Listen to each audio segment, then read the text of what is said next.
अगले सीन में हम स्टैनफोर्ड की मॉम को देखते हैं जो सफाई करने के लिए लैब में आती है। वो वहां पर देखती है कि लैब का सारा सामान बिखरा पड़ा है और लैब का साइंटिस्ट भी वहां पर नहीं था। वो ये देखकर एक इलेक्ट्रिक रॉड लेकर उस जगह को अच्छे से चेक करने लगती है, लेकिन उसी दौरान कोई उनके ऊपर भी हमला कर देता है। वहीं दूसरी तरफ हम जनरल एडन पार्क को देखते हैं जो अपने एक ऑफिसर से वीडियो कॉल पर बात कर रहे थे। उसके साथी ऑफिसर किसी जरूरी मिशन से संघाई जा रहे थे और वो स्काई कॉर्प्स मिलिट्री बेस की सुरक्षा को लेकर चिंतित थे, क्योंकि बेस की सिक्योरिटी की जिम्मेदारी नए कैप्टन के ऊपर थी, जो कि कुछ दिनों पहले ही अपने अपने रोबोट साथी के पायलट के रूप में चुने गए थे। जनरल एडन पार्क अपने साथी को विश्वास दिलाते हैं कि जब तक उनका रडार सिस्टम सुरक्षित है उन्हें चिंता करने की कोई जरूरत नहीं है, और मार्स पर देखा गया विशालकाय सार्ग शिप भी अभी काफी दूर था। अगले सीन में हम माया और फ्रैंक को देखते हैं जो साथ में काफी मस्ती कर रहे थे, और इस समय उनके साथ ओलिविया भी थी।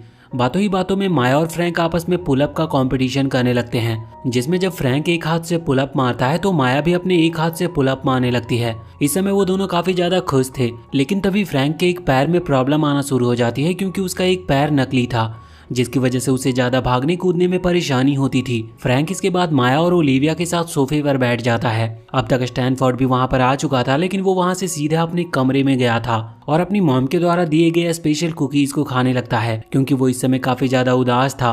अगले सीन में हम ईवा को देखते हैं जो कि बेसमेंट में काम कर रही थी, लेकिन उसी दौरान जब एक लॉकर को खोलने के लिए वो हीरो फोर्स रोबोट के वर्कर से मदद मांगती है तो वो उसकी मदद करने से साफ साफ मना कर देते हैं, क्योंकि उनका कहना था कि उनके काम करने का समय अब खत्म हो गया है, और इसीलिए वो सभी अपने बॉस के साथ घर की तरफ निकल पड़ते हैं। अगले ही पल वहां पर कैप्टन मैक्स आ जाती है जो उन बॉक्स को खोलकर ईवा की मदद करती है। ईवा इसके लिए उन्हें थैंक्स कहती है और बॉक्स के अंदर से एक पावरफुल लेजर गन निकालकर उसकी टेस्टिंग करने लगती है, लेकिन इस दौरान वो गलती से लेजर गन की वजह से बेसमेंट की कुछ चीजों को भी तोड़ देती है। ईवा जब इसके बाद वहां जाती है तो देखती है कि दीवार में एक अजीब सा छेद बना हुआ था। वहीं दूसरी तरफ लैब में अब जनरल एडन पार्क भी आ गए थे, जो स्टैनफोर्ड की मॉम के साथ उस पूरी जगह की इन्वेस्टिगेशन कर रहे थे। जल्दी उन्हें लैब के साइंटिस्ट की लाश भी मिल जाती है, और जब वो जनरल सार्ग के एक अंडे को टूटा हुआ देखते हैं तो समझ जाते हैं कि जरूर एक सार्ग ने अंडे से बाहर निकलकर साइंटिस्ट को मार दिया होगा, और अब वो कैंपस में खुला घूम रहा है।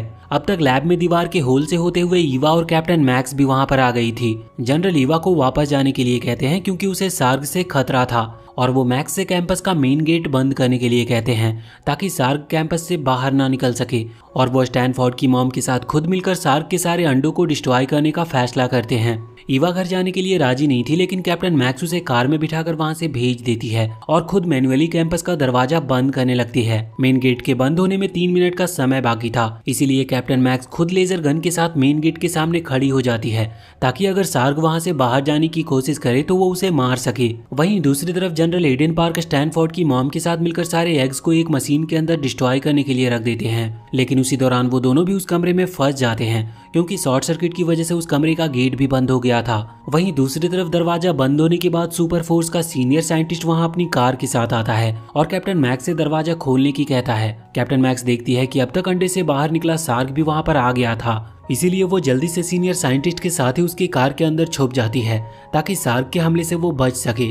अगले सीन में हम जनरल एडन पार्क को देखते हैं जो स्टैनफोर्ड की मॉम के साथ मिलकर गेट को किसी तरह खोलकर वहां से बाहर निकलना चाहते थे, लेकिन काफी कोशिश करने के बावजूद भी वो उस कमरे से बाहर नहीं निकल पाते, और अब मशीन में रखे बाकी के एग्स भी टूटना शुरू हो गए थे।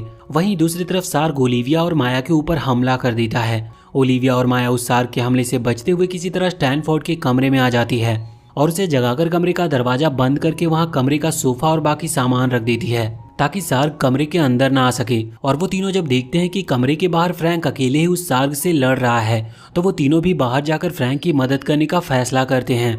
वो सभी मिलकर बड़े ही बहादुरी से सार्ग से लड़ते हैं, लेकिन इस दौरान सार्ग फ्रैंक पर हमला करके उसे दूर फेंक देता है, और अब फ्रैंक का नकली पैर भी उसकी बॉडी से अलग हो गया था। अब इससे पहले कि सार्ग माया और फ्रैंक के बाकी साथियों को मारता, फ्रैंक बड़े ही बहादुरी से अपने वैसाखी से उस सार्ग मॉन्स्टर पर हमला कर देता है, और फ्रैंक का हमला इतना तेज था कि वो सार्ग वहीं पर मारा जाता है, लेकिन इस दौरान फ्रैंक भी घायल होकर बेहोश हो गया था। अगले सीन में हम ईवा को देखते हैं जो अभी भी घर नहीं गई थी और कैप्टन मैक्स के पास आ जाती है। ईवा को वापस देखकर कैप्टन मैक्स उसके साथ जनरल एडन पार्क और स्टैनफोर्ड की मॉम को बचाने जाती है, लेकिन दरवाजा लॉक होने की वजह से वो दोनों बाहर नहीं निकल सकते थे। ईवा ये देखकर स्टैनफोर्ड और ओलिविया को वहां पर बुला कर ले आती है, क्योंकि कमरे के अंदर अब सार्ग के एग से और भी सार्ग बाहर निकल रहे थे, जिन्हें जनरल और स्टैनफोर्ड की मॉम किसी तरह बाहर आने से रोक रही थी। अपनी मॉम को मुसीबत में देखकर स्टैनफोर्ड और ओलिविया वहां से अपने अपने रोबोट के साथ वहां आने के लिए निकल पड़ते हैं। वहीं दूसरी तरफ माया फ्रैंक के पास थी और जल्दी फ्रैंक को भी होश आ गया था। उसके होश में आने से माया बहुत खुश थी और वो उससे कहती है कि तुमने ही हम सभी को बचाया है। लेकिन अगले ही पल मरा हुआ सार्ग एक बार फिर से जिंदा हो जाता है, लेकिन इससे पहले कि वो माया और फ्रैंक पर हमला करता, फ्रैंक अपने कटे हुए पैर में लगा एडवांस डिवाइस निकालकर माया को दे देता है, जिसके बाद माया उस डिवाइस की मदद से सार्ग को मार गिराती है। वहीं दूसरी तरफ स्टैनफोर्ड सबसे पहले कंट्रोल रूम में जाकर उस कमरे का दरवाजा खोलता है और दरवाजा खुलते ही वो दोनों वहां से बाहर आ जाते हैं। लेकिन अब सार्ग भी बाहर आ गए थे। जनरल स्टैनफोर्ड की मॉम और कैप्टन मैक्स के साथ उन सार्ग को हेडक्वार्टर से बाहर जाने से रोकने की पूरी कोशिश करते हैं, लेकिन उनके हमलों का सार्ग के ऊपर कोई भी फर्क नहीं पड़ता। एक सार्ग जनरल को मारने ही वाला था कि तभी वहां पर ईवा आकर लेजर गन से उस सार्ग को मार गिराती है, जिससे जनरल की जान बच जाती है। अब बचे हुए सार्ग उन सभी पर हमला करना शुरू कर देते हैं और वो स्टैनफोर्ड की मॉम को मारने ही वाले थे कि तभी वहां पर स्टैनफोर्ड अपने रोबोट बडी के साथ आ गया था, जो उस सार्ग पर हमला करके उसे तुरंत ही मार गिराता है। लेकिन इस दौरान गेट खुला होने की वजह से एक सार्ग मौका पाकर वहां से भाग निकलता है। जनरल एडन पार्क ये देखकर स्टैनफोर्ड पर बहुत गुस्सा होते हैं, क्योंकि वहां से बाहर जाने के बाद सार्ग मासूम लोगों को अपना शिकार बनाएगा। स्टैनफोर्ड ने जनरल के मना करने के बावजूद भी दरवाजा खोला था, इसीलिए जनरल उसे स्काई स्कॉर्प एकेडमी से बाहर कर देते हैं। स्टैनफोर्ड जनरल से कहता है कि मैंने ये सब सिर्फ आपको और अपनी मॉम को बचाने के लिए किया था, लेकिन इसका कोई भी फायदा नहीं होता, क्योंकि स्काई स्कॉर्प एकेडमी का रूल था कि किसी एक इंसान की जान बचाने के लिए हजारों लोगों की जान खतरे में नहीं डाला जा सकता। एकेडमी से बाहर निकाले जाने के बाद स्टैनफोर्ड अपने घर की तरफ निकल पड़ता है। वहीं दूसरी तरफ कैप्टन मैक्स सार्ग से फाइट करने के दौरान बहुत घायल हो गई थी, इसीलिए वो हॉस्पिटल में एडमिट थी। कैप्टन मैक्स की असिस्टेंट ईवा जब उनसे मिलने आती है तो वो ईवा को तब तक के लिए अपनी टीम का इंचार्ज बना देती है, जब तक कि वो पूरी तरह से ठीक नहीं हो जाती। ईवा ये देखकर बहुत खुश होती है। वहीं दूसरी तरफ माया फ्रैंक के साथ थी, क्योंकि वो दोनों एक दूसरे को पसंद करते थे और डेट पर भी जाने वाले थे। अगले ही पल वहां पर ओलिविया आ जाती है, जो उन दोनों को बताती है कि जनरल ने स्टैनफोर्ड को अपना ऑर्डर ना मानने की वजह से एकेडमी से बाहर निकाल दिया है। माया और फ्रैंक ये सुनकर बहुत दुखी होते हैं, क्योंकि स्टैनफोर्ड ने ये सब अपनी मॉम और जनरल की जान बचाने के लिए ही किया था। अब एकेडमी में स्टैनफोर्ड की जगह एक नया लड़का आता है, जिसका नाम था एडम विलियम। फ्रैंक और माया एडम को वहां पर देखकर पूरी तरह से हैरान थे। माया इसके बाद फ्रैंक को बताते हैं कि साइंटिस्ट जल्दी उसके नकली पैरों को ठीक कर देंगे, जिसके बाद वो पहले की तरह चल पाएगा और अपने रोबोट्स के साथ आसमान में उड़ेगा। अगले सीन में हम स्टैनफोर्ड को देखते हैं, जो अपनी मॉम के साथ घर पर था, जहाँ पर उसकी मॉम उसे समझाती है कि उसने जो कुछ भी किया वो बिल्कुल सही था, क्योंकि जंग में एक एक जान की बहुत कीमत होती है। अब ईवा का स्टैनफोर्ड को कॉल आता है, जो स्टैनफोर्ड को बताती है कि कैप्टन मैक्स ने उसे अपनी टीम का हेड बना दिया है, जिससे ईवा काफी खुश थी, क्योंकि उसका बचपन से यही सपना था। लेकिन स्टैनफोर्ड दुखी होने की वजह से ईवा को इसके लिए बधाई भी नहीं करता, जिससे ईवा बहुत दुखी होती है। अगले सीन में हम जनरल और उसके सुपर रोबोटिक सूट के बनाने वाले हेड साइंटिस्ट को देखते हैं, जो कि स्टैनफोर्ड के रोबोट बडी को एडम के साथ बॉन्डिंग बनाने के लिए रेडी कर रहे थे, लेकिन बडी इसके लिए राजी नहीं हो रहा था। अब वहां पर ईवा भी आ जाती है, जो उन्हें ऐसा करने से रोकती है, क्योंकि ऐसा करने से बडी की सारी मेमोरी इरेज हो सकती थी, इसीलिए उन्हें ईवा की बात माननी पड़ती है। उस सुपर रोबोटिक सूट का साइंटिस्ट ईवा को चुपके से एक बड़ी सी चिप देता है और उससे उस चिप को बडी के बॉडी में इंस्टॉल करने के लिए कहता है, जिसके बाद बडी एडम के साथ बॉन्ड बनाने के लिए रेडी हो जाएगा। साइंटिस्ट ऐसा करने के बाद ईवा को उसका प्रमोशन कराने का वादा भी करता है। इसके बाद हम माया को देखते हैं, जो कैप्टन टनाका के साथ अपने रोबोट से कनेक्ट होकर सार्ग की खोज में निकल पड़ती है और पहाड़ी इलाके के ऊपर से उड़ते हुए वो सार्ग को ढूंढ रहे थे। वहीं दूसरी तरफ स्टैनफोर्ड अपनी मॉम के साथ घर पर था, जहां पर वो अपनी मॉम का घर के छोटे छोटे कामों में मदद करता है और उदास होने पर अपने डैड के कमरे में आकर उनकी तस्वीर से बातें करता है। इसके बाद हम माया को देखते हैं, जिसे कैप्टन टनाका के साथ मिशन पर वो सार्ग मिल जाता है, जिसे वो दोनों ढूंढ रहे थे। कैप्टन टनाका और माया उस सार्ग पर हमला कर देते हैं, लेकिन इसका कोई भी फायदा नहीं होता, क्योंकि वो सार्ग कैप्टन टनाका को घायल करके लगातार हेडक्वार्टर की तरफ आगे बढ़ रहा था। कैप्टन टनाका ये देखकर माया को किसी भी तरह से सार्ग को हेडक्वार्टर तक पहुंचने से रोकने के लिए कहते हैं। कैप्टन की बात सुनकर माया सार्ग पर हमला करके उसे मारने की कोशिश करने लगती है और उन दोनों के बीच में वहां पर एक खतरनाक फाइट शुरू हो जाती है। माया अकेले उस सार्ग को नहीं मार सकती थी, लेकिन समय रहते ही कैप्टन टनाका वापस आकर उस सार्ग पर हमला कर देते हैं और उसे तुरंत ही मार गिराते हैं। सार्ग को मारने के बाद वो दोनों ही एकेडमी की तरफ निकल पड़ते हैं। वहीं दूसरी तरफ हम ईवा और जनरल एडन पार्क को देखते हैं, जो अब स्टैनफोर्ड की जगह बडी के साथ एडम को बॉन्ड बनाने देना चाहते थे। जनरल के कहने पर ईवा ने बडी की मेमोरी को इरेज करके उसे एडम के साथ बॉन्ड बनाने के लिए रेडी कर दिया था, लेकिन जब बडी एडम के साथ हवा में उड़ता है तो अगले ही पल वो एडम को अपने अंदर से बाहर निकाल कर फेंक देता है और वो स्टैनफोर्ड की तलाश में निकल पड़ता है। दरअसल ईवा जानती थी कि स्टैनफोर्ड अपने रोबोट बडी से बहुत प्यार करता है, इसीलिए उसने हीरो फोर्स यूनिट के साइंटिस्ट द्वारा दिए गए चिप को बडी के साथ कनेक्ट नहीं किया था। बडी जल्दी ही स्टैनफोर्ड के लोकेशन का पता लगा लेता है और वो उसके घर पर पहुंच जाता है। बडी को अपने सामने देखकर स्टैनफोर्ड बहुत खुश होता है। अब स्टैनफोर्ड की मॉम भी उसे बडी के साथ जाने देने के लिए राजी थी, इसीलिए वो उसको उसकी फेवरेट कैप देकर बडी के साथ भेजती है और स्टैनफोर्ड अपनी मॉम से विदा लेकर बडी के साथ एकेडमी की तरफ निकल पड़ता है। अगले सीन में हम जनरल को देखते हैं जो हीरो फोर्स यूनिट के मेन साइंटिस्ट से कहते हैं कि तुम लोग रोबोमैक्स का काम छोड़कर अपना सारा फोकस और ध्यान हीरो फोर्स यूनिट पर लगाओ। दरअसल वो जनरल सभी से छुपाकर अपने किसी सीक्रेट मिशन पर काम कर रहे थे।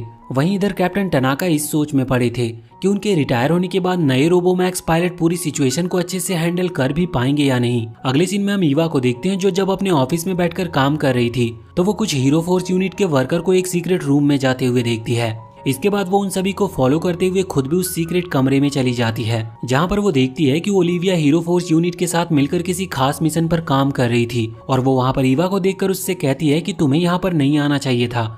इस पर ईवा उससे कहती है कि मैं तो यहाँ सिर्फ एक छोटा सा पार्ट लेने के लिए आई थी और फिर इसके बाद ईवा उस जगह से निकल जाती है, लेकिन अब तक वो समझ चुकी थी कि वहाँ कुछ तो गड़बड़ जरूर है। अगले सीन में हम वापस से स्टैनफोर्ड को देखते हैं जो बडी के साथ एकेडमी वापस आ जाता है और जनरल के पास जाकर एक बार फिर से अपनी गलती के लिए उनसे माफी भी मांगता है। अब क्योंकि जनरल समझ चुके थे कि बडी को स्टैनफोर्ड के अलावा और कोई भी कंट्रोल नहीं कर सकता और इस समय उन्हें रोबो पायलट की भी काफी ज्यादा जरूरत थी, इसीलिए वो उसे माफ कर देते हैं। लेकिन साथ ही वो स्टैनफोर्ड को सजा के तौर पर सबसे पहले सफाई का काम भी देते हैं। ये सुनकर वो बहुत ही खुश होता है और अपने दोस्त माया और फ्रैंक के पास वापस जाता है। वो उसे एकेडमी में वापस से देखकर बहुत खुश होते हैं।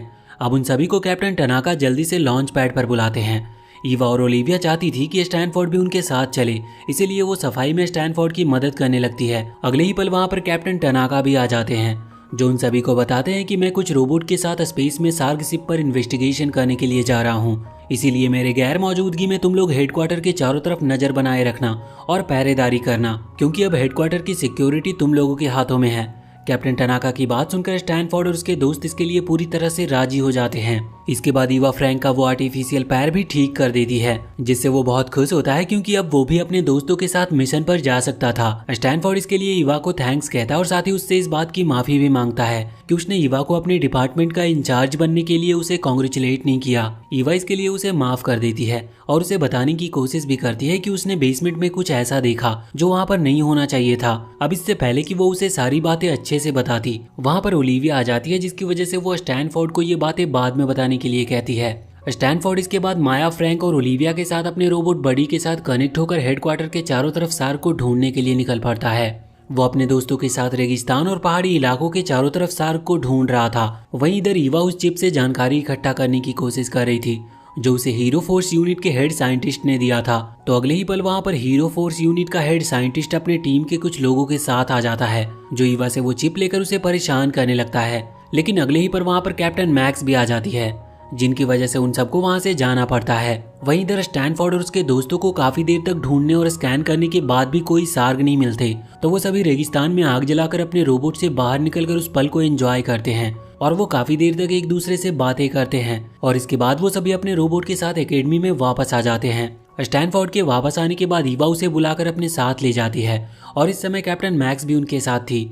ईवा को समझ नहीं आ रहा था कि आखिर एक रोबो मैक्स के जिंदा होने के बाद भी उसे रिकॉर्ड में मरा हुआ क्यों दिखाया गया है। और सबसे बड़ी हैरानी की बात तो ये थी कि उस रोबो के कैप्टन को प्रमोशन देकर किसी और जगह पर भेज दिया गया था। ईवा और कैप्टन मैक्स देखना चाहती थी कि हीरो फोर्स यूनिट के उस चिप में कौन सी इन्फॉर्मेशन है जो उन्होंने ईवा को बडी की बॉडी में फिक्स करने के लिए दिया था। अब क्योंकि उनके पास दरवाजे का कोई कोड नहीं था, इसीलिए स्टैनफोर्ड अपने पुराने और काम चलाऊ हैकिंग डिवाइस की मदद से दरवाजा खोल देता है और वो सभी अंदर चले जाते हैं। अंदर आने के बाद वो चिप हासिल कर लेते हैं, लेकिन साथ ही वहाँ पर वो एक रोबो मैक्स के पावर कोर को भी देखते हैं जो अब भी एक्टिव था। वहाँ से वापस आने के बाद स्टैनफोर्ड ओलिविया को उस रोबो मैक्स के पावर कोर के बारे में बताता है, जिस पर ओलिविया स्टैनफोर्ड से कहती है कि जब भी कोई रोबो मैक्स मर जाता है तो हम उनके एनर्जी को हीरो फोर्स यूनिट के रोबोट के लिए इस्तेमाल करते हैं। इस पर ईवा उससे कहती है कि लेकिन तो वो रोबो मैक्स तो आज भी ठीक है और हम उसे जिंदा कर सकते हैं। अब तक स्टैनफोर्ड समझ चुका था कि जरूर ओलिविया के डैड यानी कि जनरल ने उस रोबो मैक्स को जंग के दौरान मरवा दिया होगा ताकि उसके एनर्जी कोर का इस्तेमाल वो अपने हीरो फोर्स यूनिट के रोबोट पर कर सके और यही कारण था कि जनरल ने उस रोबोमैक्स के कैप्टन को ढेर सारे पैसे दिलवाकर वहां से बाहर भेज दिया होगा। ओलिविया ये सब सुनकर गुस्सा होकर वहां से चली जाती है, क्योंकि वो अच्छे से जानती थी कि उसके डैड कभी भी ऐसा नहीं कर सकते। कैप्टन मैक्स इसके बाद उस सीडी को देखती है जो उन्हें हीरो फोर्स यूनिट के लैब से मिला था। ओलिविया इसके बाद अपने डैड के पास जाती है और उनसे कहती है कि आखिर आपने उस रोबोमैक्स को क्यों मरवाया। अपने डैड से बात करके ओलिविया को पता चल जाता है कि सारी बातें सच है और जनरल ने ये सब सिर्फ हीरो फोर्स यूनिट के रोबोट को बनाने के लिए किया था। अपने डैड की बातें सुनकर ओलिविया पूरी तरह से हैरान थी। वहीं दूसरी तरफ कैप्टन मैक्स कैप्टन टनाका को वीडियो दिखाती है जो बडी के अर्थ पर आने के बाद शूट हुई थी। उस वीडियो से पता चलता है कि जिस शार्क ने उस दिन बडी पर हमला किया था उसने एटमॉस्फेयर में आने के बाद चारों तरफ अपने एग्स भी छोड़ दिए थे और अब तक तो उसके एग्स से शार्क बाहर भी निकल गए होंगे। कैप्टन मैक्स और कैप्टन टनाका ये जानकर पूरी तरह से हैरान थे। लेकिन फिलहाल हम इस पार्ट को यहीं पर एंड करते हैं और इसका अगला पार्ट भी हम बहुत जल्द लेकर आपके सामने आएंगे। तो वीडियो अगर पसंद आई हो तो चैनल को सब्सक्राइब करके बेल आइकन जरूर दबा लें।